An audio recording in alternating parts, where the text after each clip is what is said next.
that individually you are a brand. Being able to grasp the concept that you represent you as a person. Nobody else can do that for you. And here's something that we got to know today, is that the average person, the normal person, they don't see themselves as a brand, let alone invest in it. They just don't. The normal person doesn't walk the world and walk around every day understanding that I'm a brand, that I represent me as a person. But here's something that I know about the people that are in this room right here. That there's not anybody that's in this room that's normal. That every single one of you, you ought to consider yourself extraordinary. That you ought to consider yourself somebody with a purpose. And when you consider yourself in that way and in that manner, it's very easy for you to understand the concept that, yeah, I represent me. And that there's nobody who's going to represent me better than me. And so we have to first ask ourselves, who is it that I say that I want to be? What kind of man or woman do I really want to be?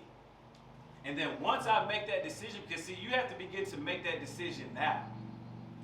And once you do, then you have to reflect and say, do my habits match that person? Do I match a responsible adult? Do I match somebody who has empathy? Do I match somebody who really wants to go after what they want? Are those the habits that I have right now? And the great thing about it is if you say no, if you can say right now, no, my habits don't match it, you have the opportunity to change it. The habits aren't in stone. You just have to be able to reflect on them and make the necessary changes.